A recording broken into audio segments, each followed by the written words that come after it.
Universal is the studio behind many of our favorite films, but now many theaters are boycotting them entirely. We'll talk about what made these theaters so, well, fast and furious, and how it could change the way we watch movies in the future. Either way. Yeah, it's the same. Long ago, during a much darker time for movie fans, we had to go all the way to our local Blockbuster just to rent a flick for a few days, and we won't even get into the terrifying concept of late fees or the ancient practice of having to be kind and rewind VHS tapes.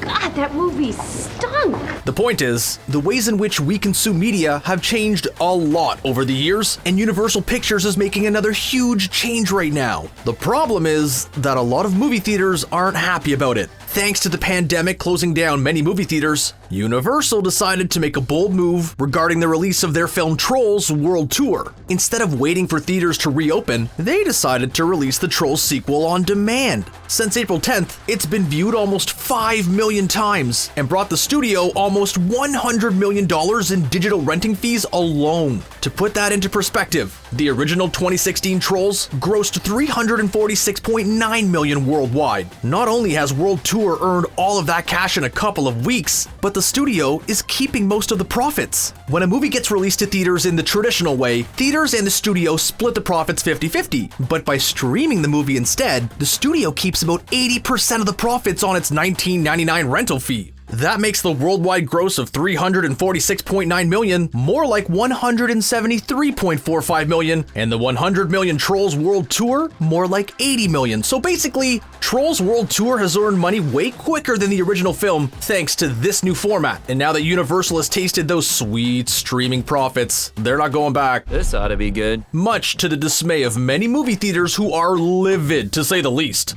Universal CEO Jeff Shell was so pleased with the results, he announced that even after all theaters reopen, he plans to release content to theaters and streaming platforms simultaneously. The studio also stated that Judd Apatow's comedy The King of Staten Island will be released on demand instead of having a traditional theatrical release. Those of us movie fans who are stuck at home might be happy about this news, but the people who run theaters aren't exactly jumping for joy. In fact, they're so furious that many of them are boycotting Universal. AMC Theaters is the largest movie theater chain in the entire world, with 8,200 screens in 661 theaters across the United States alone. And you won't believe what their CEO and president, Adam Aaron, had to say about Universal's announcement. He called it unacceptable. Oh, and he announced that AMC theaters will no longer be showing films from Universal. That's probably the bigger news. In a letter to the studio, Aaron made it clear that he feels this move is an affront to the relationship these two companies have enjoyed over the years, and he is not happy about it. He accused Universal of breaking the business model, which made the studio backpedal just a bit. A Universal Pictures spokesperson clarified that they aren't taking their films out of theaters entirely, they just want to efficiently deliver entertainment to as wide an audience as possible. But AMC is apparently unwilling to let them have the best of both worlds, and they're not the only theater chain who feels that way. Then there's the world's second largest theater chain, Cineworld, owner of Regal Entertainment. They called Universal's move completely inappropriate and said it certainly has nothing to do with good faith business practice, partnership, and transparency. Cineworld decided to join AMC in their boycott of Universal Pictures. Cineworld also pointed out that theaters helped generate $42 billion last year, and the movie distributor's share of this was about $20 billion. These theaters promised a substantial loss of profits for Universal, but let's not forget that this studio has control of plenty of popular franchises. There's the Jurassic World movies, the Fast and Furious franchise, and perhaps their most compelling bargaining chip, the Minions. Will these theaters really miss out on all the screaming children clamoring to see Minions: The Rise of Gru in 2021?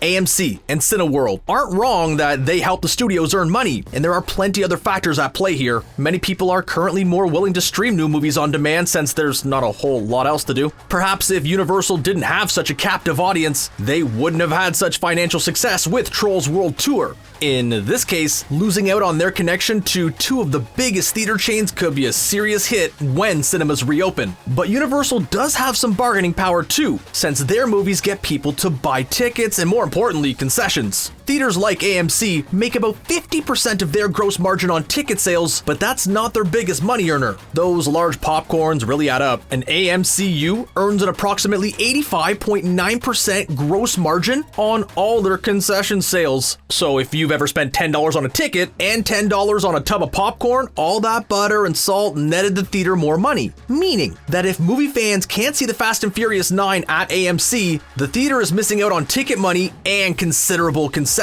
sales. It's hard to say how much of the blame for this disagreement can be put on Universal and how much of it is the natural progression of things. Whether they're stuck in quarantine or not, there are plenty of people who would rather stream a movie than venture out to a movie theater. The way we consume media is changing, and overpriced popcorn and sticky seats may not be enough to entice people to their local cinemas. Could this be like the clash between Blockbuster and Netflix? Or is there room in the budget for concurrent streaming and theatrical releases? Do you think Universal made a big mistake by switching to streaming, or was it a smart business move? Do you think theaters will survive the switch, or will they be forced to evolve in order to keep up? Let us know what you think in the comments section, and don't forget to click subscribe for more from us here at Screen Rant. Bye for now.